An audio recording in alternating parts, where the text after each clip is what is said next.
আজকে জুলাইয়ের প্রোডাক্ট আমরা। জুলাই আছে, আমরা আছি, জুলাই আছে, সরকার আছে, জুলাই আছে, বিরোধী দল আছে, জুলাই নাই, কিছুই নাই। এই সংসদের জমিদারিও কারো মানবো না এবং কারো কাছে বন্ধ করে দেব না। মুখ বন্ধ করে, আমাকে বিশেষ করে মুখ বন্ধ করে সুপার গ্লু দিয়ে ওখানে বসার জন্য জনগণ আমাকে পাঠায় না। আসসালামু আলাইকুম ওয়া রাহমাতুল্লাহ। ইন্নাল হামদালিল্লাহ ওয়াসসালাতু ওয়াসসালামু আলা রাসূলিল্লাহ। গণভোটের রায়ের বিরুদ্ধে সরকার, সংকটের মুখোমুখি বাংলাদেশ।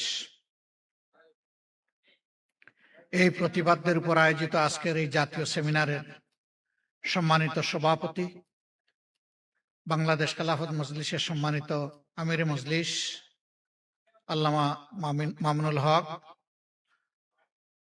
সংসদে বিরোধী দলীয় চিফ হুইপ এবং নাগরিক পার্টির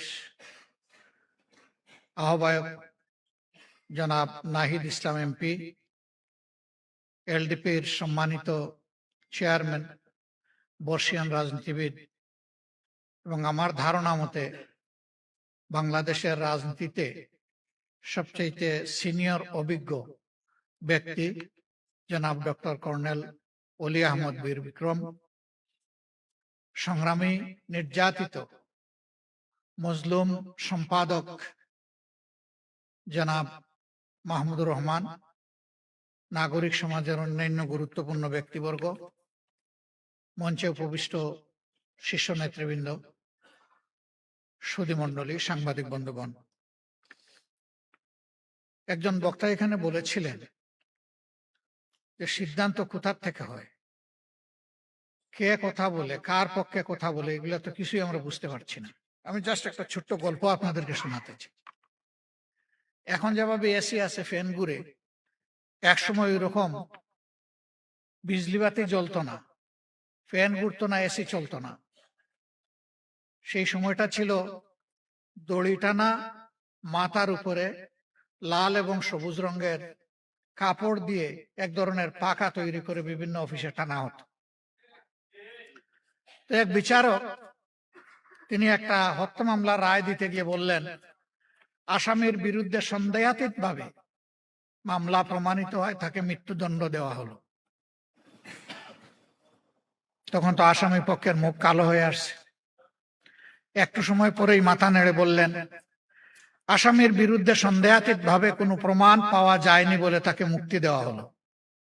কারণ একবার বলে যে মৃত্যুদণ্ড, আবার বলে মুক্তি, এরকম ৩-৪ বার বলার পরে পেশকার বলল, স্যার আপনি তো পরস্পর বিরোধী রায় বলেই যাচ্ছেন, আমি কি করব, দোষটা কি আমার? সবসময় দেখি হয় লালটা নাচে, না হয় সবুজটা নাচে, আজকে দুইটা নাচে কেন? তার মানে ওই পিছন থেকে যে রশি দিয়ে টানাটানি করতেছে, ওখানে রশি পেশ খেয়ে গেছে। এই জন্য লাল এবং সবুজ দুইটাই কিন্তু নাড়াছাড়া হচ্ছে। তো আমাদের দেশে বিশেষ করে পার্লামেন্টে যাদের নাড়াছাড়া দেখেন, প্রশ্ন আসে, কে দড়ি টানে? সেই দড়িটা কোথার থেকে টান দেওয়া হয়? জাতি বুঝে। আপনারা বুঝেন না? আজকেও আলোচনায় এখানে এসেছে যে ওই ঘুড়ির নাটাইটা কোথায়, ওখান থেকেই এটা নাড়াচাড়া করা হচ্ছে। এই জন্য অস্থিরতা।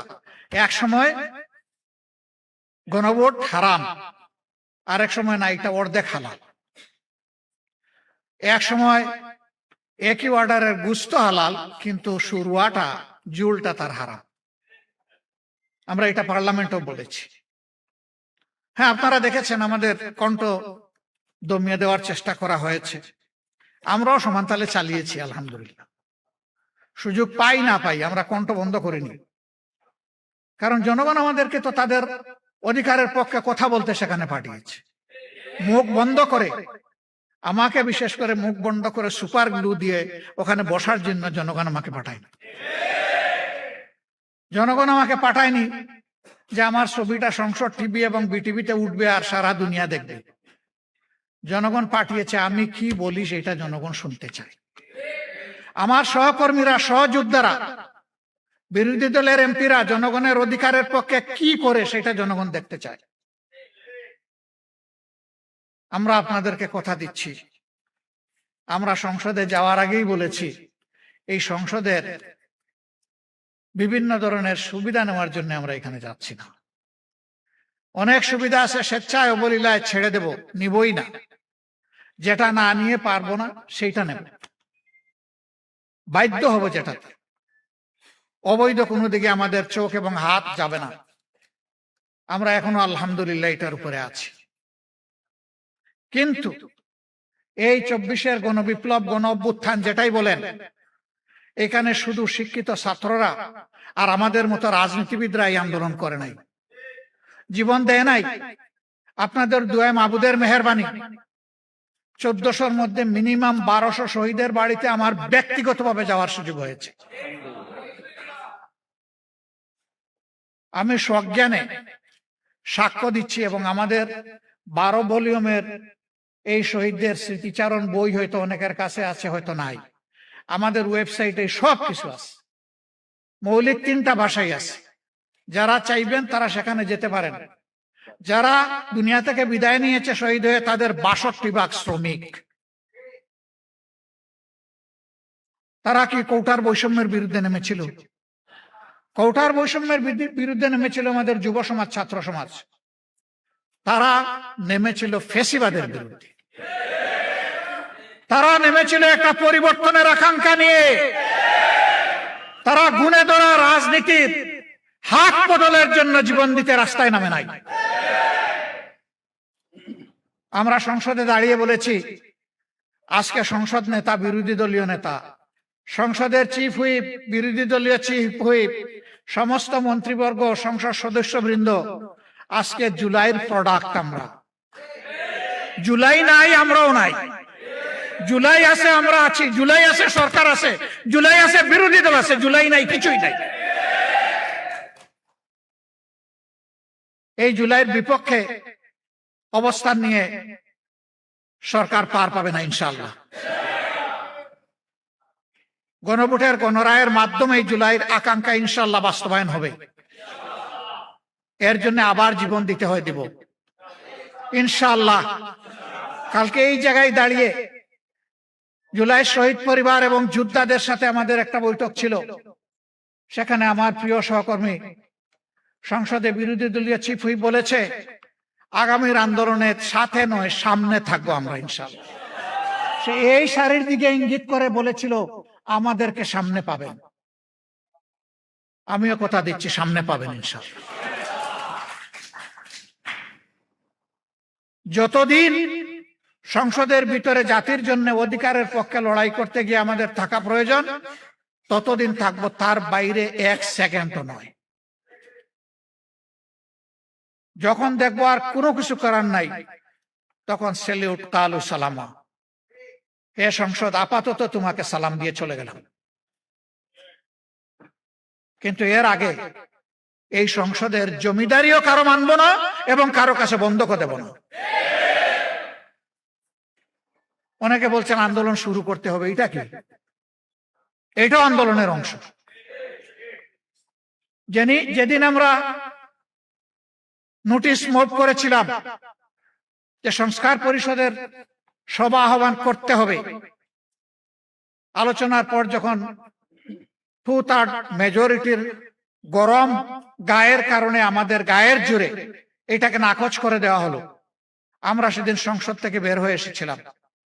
এসে বলেছিলাম, জনগণের রায় নিয়ে, রায় বাস্তবায়নের জন্য এখানে এসেছিলাম। অন্যায়ভাবে এই রায়কে পদদলিত করা হয়েছে। এখন জনগণের রায় নিয়ে আবার জনগণের পার্লামেন্টে আমরা চলে যাচ্ছি।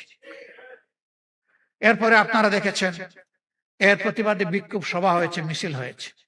সারা দেশে এখন আন্দোলন চলছে। শুরু হবে কি? শুরু তো হয়েই গেছে।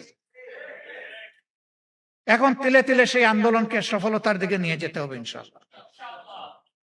এই আন্দোলন ন্যায্য আন্দোলন। এই আন্দোলন কোন সুবিধাবাদী আন্দোলন নয়, ক্ষমতার হালুয়া রুটির ভাগ বাটোয়ারার জন্য নয়।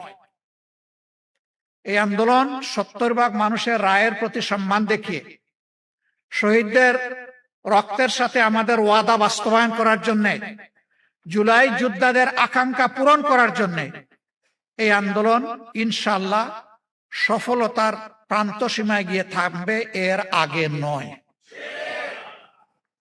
এবং সেই আন্দোলনের সফলতা নিয়ে আমরা গড়ে ফিরব। আপনারা শুধু পাশে থাকবেন। দেশবাসী, এই আন্দোলন আমার জন্য, আপনাদের জন্য, সবার জন্য।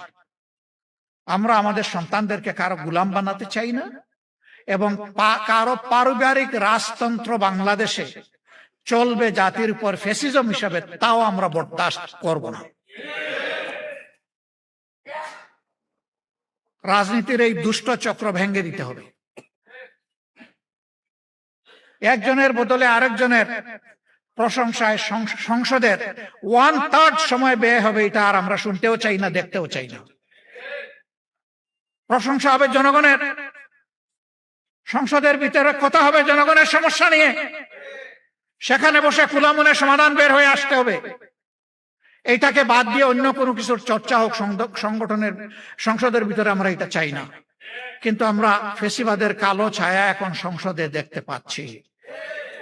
আগে ওই সংসদে দাঁড়িয়েই আজকে যারা সরকারি দলের গ্যালারিতে বসেছেন তাদেরকে তুচ্ছ তাচ্ছিল্য করে যেভাবে কথা বলা হতো, আজকে দুই একজন আমাদেরকে লক্ষ্য করে সেই রকম কথা বলা শুরু করেছেন। আমরা তাদেরকে বলি, জিহ্বা সংযত করুন। এই মনোভাব এবং আচরণ দেখাবেন না। জুলাই যুদ্ধের মধ্য দিয়ে যেই প্রজন্ম, যেই দেশ গড়ে উঠেছে, এই দেশ কারো চক্রাঙ্গানির পরোয়া করে না। অতীতে যারা এই আচরণ করেছে তাদের পরিণতি চোখের সামনেই দেখতে পাচ্ছেন। মনে রাখবেন, অপকর্ম করলে আগেরটার চাইতে পরের পরিণতি আরো ভয়ঙ্কর হয়। সে পথেই তো আসছেন। বাইরে তো আপনাদের পদাচারণা দেখছি না, সবকিছু কুক্ষিগত করছেন। বাংলাদেশ ব্যাংকে অভ্যুত্থান করার পরে এখন দেশের সবচেয়ে বড় ব্যাংক, এখন ইসলামী ব্যাংকে আবার নতুন করে অভ্যুত্থান শুরু হয়েছে। যে ব্যাংক দেশের রিমিটেন্সের 32% একা আহরণ করে, এই ব্যাংকের যদি অস্তিত্ব বিপন্ন হয়, বাংলাদেশের অর্থনীতি বঙ্গোপসাগরে চলে যাবে। সাবধান করে দিচ্ছি, এইটাকে দলীয়করণ করবেন না। যদি দলীয়করণ করেন ব্যাংকগুলোকে একটার পর একটা, জনগণ আপনাদেরকে ছেড়ে কথা বলবে না। আমি দেশের ব্যাংকের মূল মালিক জনগণ, জনগণকে বলবো, জেগে উঠুন, আওয়াজ তুলুন, ওদের কদর্য চেহারা জাতির সামনে উন্মুক্ত করে দিন, থামিয়ে দিন। থামিয়ে দিতেই হবে ইনশাআল্লাহ। আমরা আবারও কথা দিচ্ছি, শুধু রাজনীতির পট পরিবর্তন নয়, সংস্কৃতির আমূল পরিবর্তনের জন্য আমাদের এই লড়াই। অপসংস্কৃতি যেখানে, সেটা ব্যাংকিং সেক্টর হোক আর যেখানে হোক, অর্থনীতিতে, সংস্কৃতিতে, শিক্ষা ব্যবস্থায়, তারপরে দেশের আইন অঙ্গনে, যেখানেই হোক, ইনশাল্লাহ আমরা বসে বসে আঙ্গুল চুষবো না। আমরা জনগণের সাথে থাকবো, জনগণকে সাথে নিয়ে তার মোকাবেলা করবো ইনশাল্লাহ। আপনারা দোয়া করবেন। আজকের এই সেমিনারে আপনারা যে গুরুত্বপূর্ণ পরামর্শগুলো দিয়েছেন, আমরা তার জন্য কৃতজ্ঞ, ঋণবোধ করি। আপনাদের পরামর্শগুলো অন্তরে ধারণ করে আগামীর পথ চলা আমরা যেন নির্ধারণ করতে পারি, এবং সেভাবেই যেন মহান আল্লাহর পর ভরসা করে আমরা জাতির সাথে থেকে, জাতিকে সাথে নিয়ে এই দাবিগুলা যেন আদায় করতে পারি। আল্লাহ যেন তৌফিক দান করেন। আপনাদের সকলকে আমরা কৃতজ্ঞতা এবং ধন্যবাদ জানাচ্ছি। কথা কম, কাজ বেশি। কাজ শুরু হয়ে গেল, সফলতা নিয়ে গড়ে ফিরবো ইনশাআল্লাহ। আসসালামু আলাইকুম ওয়া রাহমাতুল্লাহ।